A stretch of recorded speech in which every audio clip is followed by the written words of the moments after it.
公元1521年，41岁的曼哲伦死在了菲律宾。这个时期的欧洲正在文艺复兴的浪潮之中，经历着宗教改革运动。腐朽的罗马教廷逐渐失去了对各国的控制力。这一年，在遥远的东方，在紫禁城的蔷薇之中，明武宗也结束了自己荒唐的一生。此时，一位年仅15岁的少年即将走向权力的核心，迎接他的将是一个行将就木的庞大帝国，他就是明朝第11位皇帝明世宗嘉靖。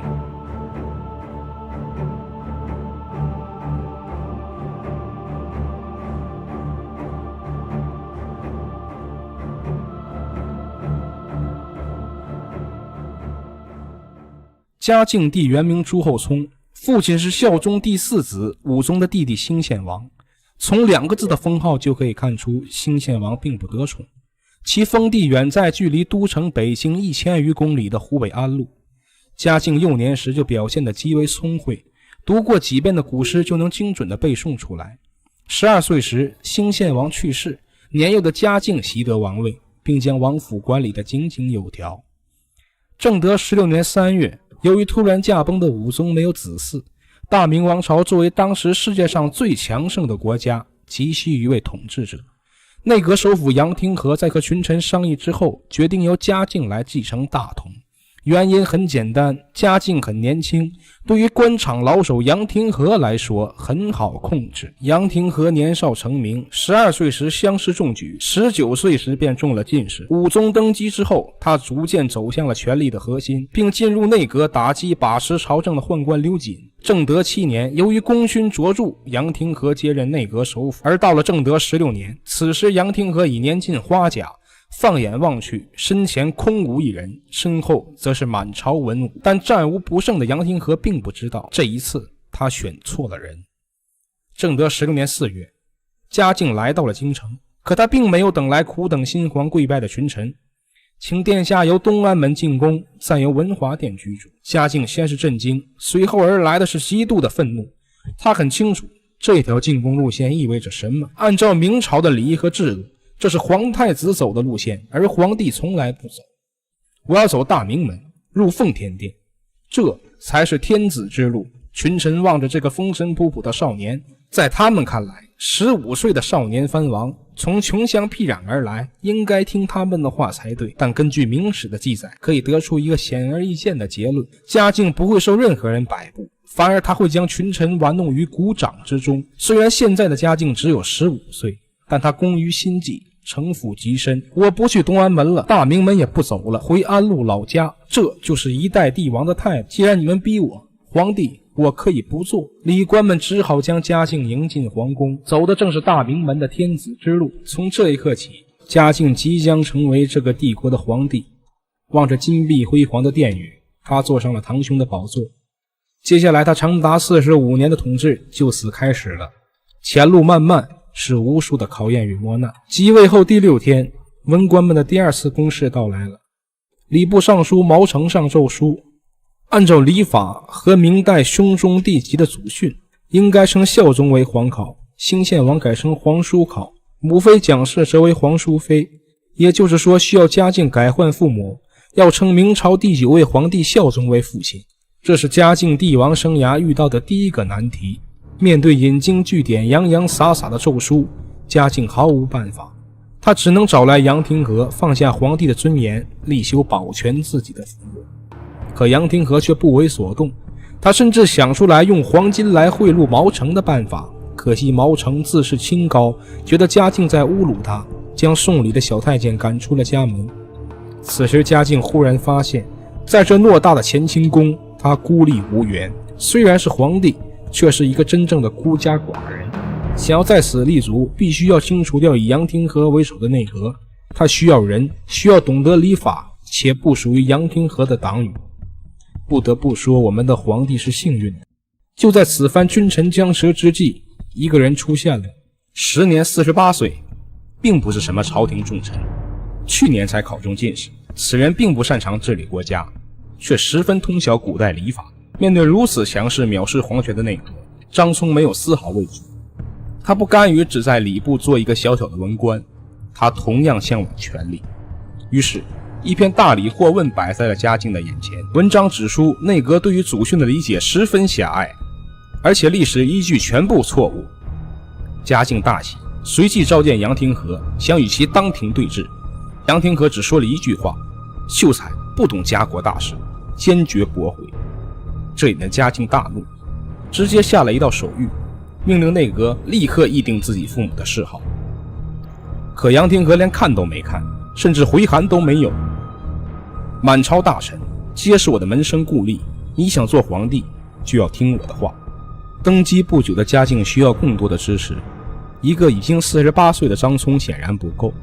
这时他的母亲站了出来，原本要进宫做太后的蒋氏，听说自己不但太后做不成了，儿子也要没了，立刻停下銮驾，表示如果没有名分绝不进京。张聪、嘉靖、蒋太后三股势力代表着新一代的文官阶层，新皇与后宫，亦有山雨欲来是要斗倒杨廷和之势。杨廷和已经61岁了，面对气势汹汹的新皇，他又一次展现了他非比寻常的政治智慧。他立刻上书表示，内阁已经决定将嘉靖的父亲定为兴献帝，母亲为兴献后。当嘉靖以为这位老臣终于妥协之际，杨廷和却暗度陈仓，将张聪调往了南京应天府担任刑部主事。此时的应天府虽然还有整套的行政班子，却是一个流都，没有任何实权。嘉靖败了，张聪被明升暗降，兴献帝、兴献后唯独少了一个皇字。杨廷和也亮出了底牌，如果非要鱼死网破，那老臣也不干了，立即辞官。杨廷和是必须要除掉的，但现在还不是时候。倘若自己刚刚即位，内阁首辅就致仕回家，反而会激起更大的反对派声音。毕竟是肱骨老臣，天下人都要考虑自己这个新皇帝是否真正的合格。没有过多的思考与犹豫，嘉靖妥协了，他接受了杨廷和等人的说法，但这并不代表大礼议结束了，故事才刚刚开始。此时另一位重要人物走进了嘉靖的视野，桂萼，南京刑部6品主事，此人和张聪一样年过40，怀才不遇。当桂萼第一次与张聪交谈之时，谈及境遇，两人是如此的相像。此刻他就认定眼前这位比自己还年长几岁的男人将是他一生的朋友。后来两人双双入阁，成了嘉靖帝王生涯前期的左右手。在无人问津的南京刑部，两人决定追随嘉靖，为皇权更为虔诚。他们要向那个高高在上的人，那个四朝老臣，那个20岁入翰林的天才发起冲击。这是6品芝麻官和当朝内阁首辅的对决。他们二人也并非孤军奋战。不久之后，方献夫、黄宗明、霍涛等人纷纷加入了张聪的阵营。这些名字在明史之中并不夺目，只是他们有一位共同的老师，王守仁。王守仁此时已不在朝廷任职，改行当起了老师，主攻心学，他的学生遍布天下。心学一门一向主张解放思想，如今的圣上正在被权倾天下的杨廷和要求改换父母，这岂有不帮的道理？于是在杨一清、王守仁等老臣的帮助下，在1523年11月份，经过了2年的沉淀，桂萼上书表示，嘉靖父母的称谓并不合适，需要重新议定。这封奏书嘉靖已经等待了2年之久，他立即召见杨廷和入宫。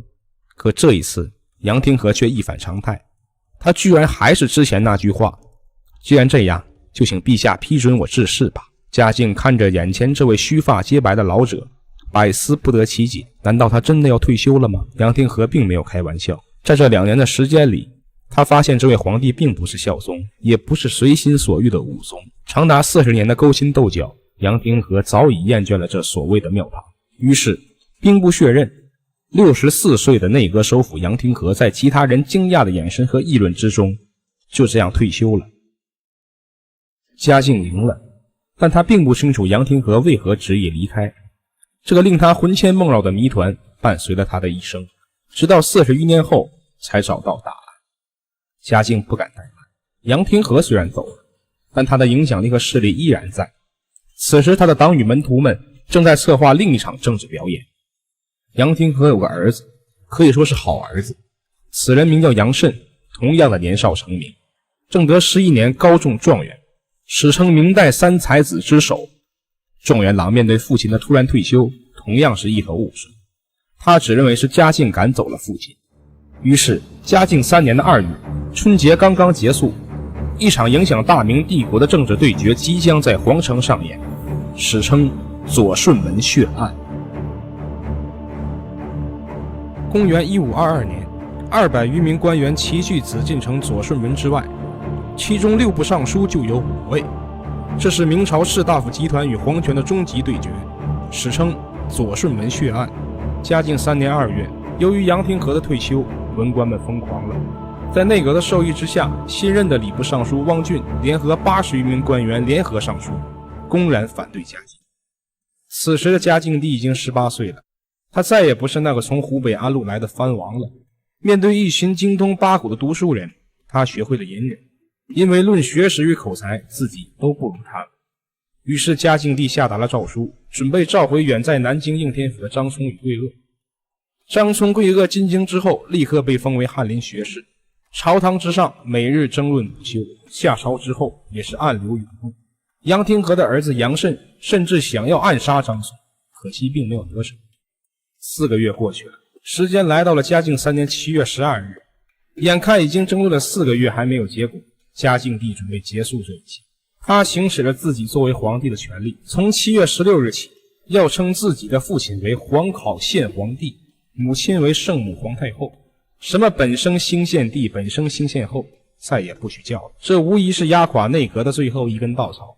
在群臣的眼中，嘉靖帝已经被张聪这个小人控制了，完全忽视了他们这些所谓的士大夫、读书人。7月15日，200余名愤怒的官员站在了紫禁城左顺门之外。这里我们需要一个简单的科普。根据明朝的制度，大臣如果有事要报请皇上，需要通过一个叫做通政司的衙门，但如果有紧急事务需要面见皇帝，就会通过左顺门直接入宫。这200余人里，6部尚书有5人，督察院御史2人，各部侍郎3人，其他3品以上官员100余人。他们整齐地跪在了宫门之外。国家仰视150年，仗节死义正在今日。发言者正是杨慎。面对父亲的凄凉离场，门第与尊严使他确信正义是站在自己这一边的。嘉靖人生的又一次危机到来了，200多名大小官员开始了最后的示威。嘉靖虽然已经登基3年，虽然斗倒了杨廷和，但这种阵仗他还是第一次。他没有料到自己手下的大臣们是如此的冥顽不灵。嘉靖命令几个司礼监太监来到左顺门，向官员们转达了皇帝的意思：你们辛苦了，我都知道了，事情会解决的，大家回去。官员们见到嘉靖只是派了几个小太监出来，更加疯狂。他们该闹的闹，该叫的叫，没有人去理会这几个太监。他们喊出了另一句口号：今日不得御旨，誓死不退。司礼监几经交涉，百官不仅不退，而且开始围堵宫门，哭泣声、大喊大叫之声响彻在皇城之内。眼看局势就要失控，18岁的嘉靖展现了他的勇气。他命令锦衣卫将闹事者全部抓了起来。第2天，嘉靖皇帝开始了全面的反击。明代历史上最大规模的廷杖之一就此拉开序幕。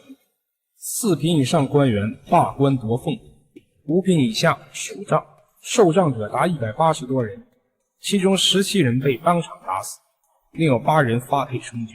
杨慎及其6位带头者甚至被打了2次。不可思议的是，杨慎竟然在这样的酷刑之下活了下来。通过此番历练，年轻的嘉靖终于学会了如何做好一位皇帝。原本他以为皇帝是天子，自己的任何命令天下人都要言听计从。可事实并不如他所愿。当他的权威一次又一次被这些读书人威胁之时，他终于明白，妥协与退让没有任何意义，他需要的是权谋和暴力。他需要利用皇权，将这一个又一个读书人变成他手中的棋子，利用这些棋子，让他们你争我夺，从而巩固自己的地位。大难不死的杨慎迎来了他的命运——流放。流放地是云南永昌，这里地广人稀，条件艰苦。一夜之间，从名满江湖的状元郎到流放重犯，杨慎的命运就发生了翻天覆地的变化。但这对于他已经不重要了。所谓的功名与纷争，对此时的杨慎来说已经不敢奢望，他只能收拾行囊走向远方。但这样的日子却成全了他。杨慎并没有埋怨时运不济，他开始吟诗作对，埋头著书，无事可做之时，随处走走，游遍大好河山。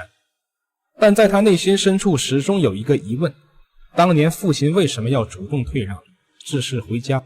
以当时的朝廷势力，如果坚持斗争下去，绝对不会输得这么快，这么惨。作为官场沉浮数十年、老谋深算的内阁首辅，他必定清楚这一点，却出人意料地选择了放弃。嘉靖8年，杨廷和在四川新都老家去世，享年71岁。杨慎得以回家为父亲发丧。这位历经3朝的风云人物，终于得到了安息。从年轻的翰林学士，再到权倾天下的内阁首辅，从刘瑾、江彬，再到张聪，杨廷和的一生起起落落，战胜了无数的敌人，最终却逃不过被人击败的命运。在这场权力的游戏中，没有人是永远的胜者，所有的荣华富贵、恩怨宠辱，最终不过化为尘土罢了。留下一声叹息，杨慎走了。解开了这个谜团，他已了无牵挂。以后的日子，杨慎再不是杨廷和的儿子，再不是状元，他只想纵情山水，不枉此生。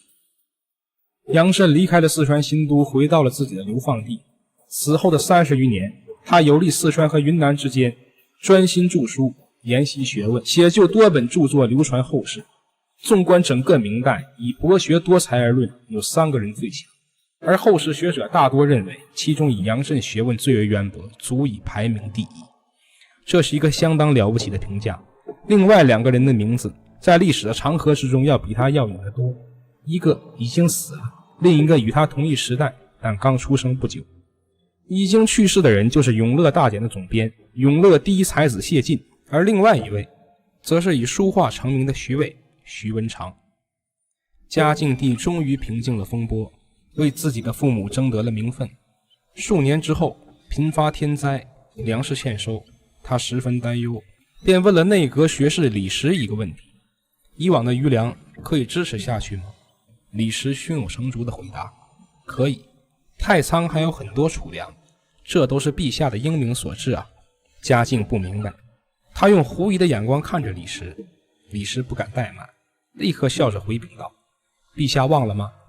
当年登基之时，您曾经下过诏书，要裁减机构，分流人员，这些粮食才能省下来救急啊。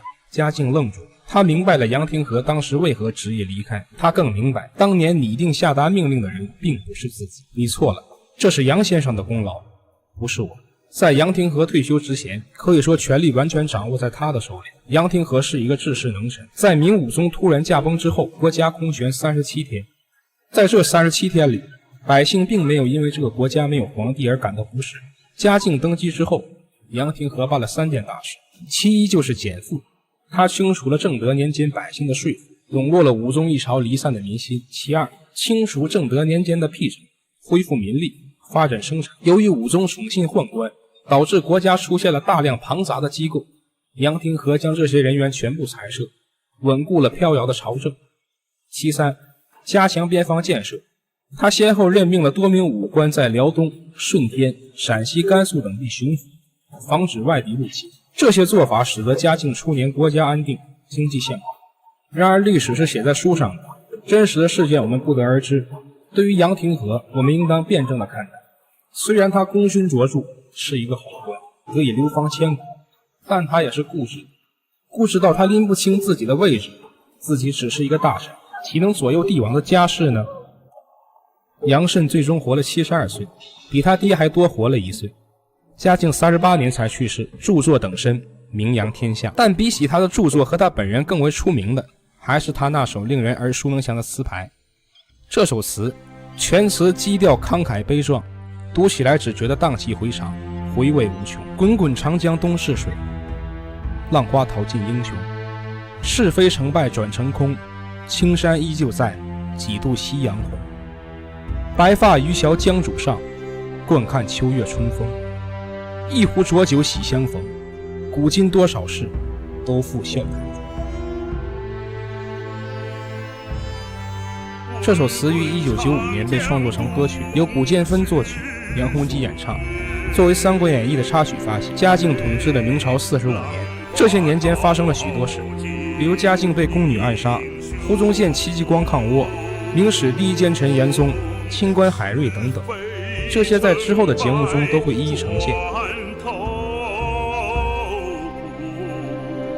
以上就是本期视频的全部内容了，如果您喜欢，可以点赞加关注，感谢各位观众的支持。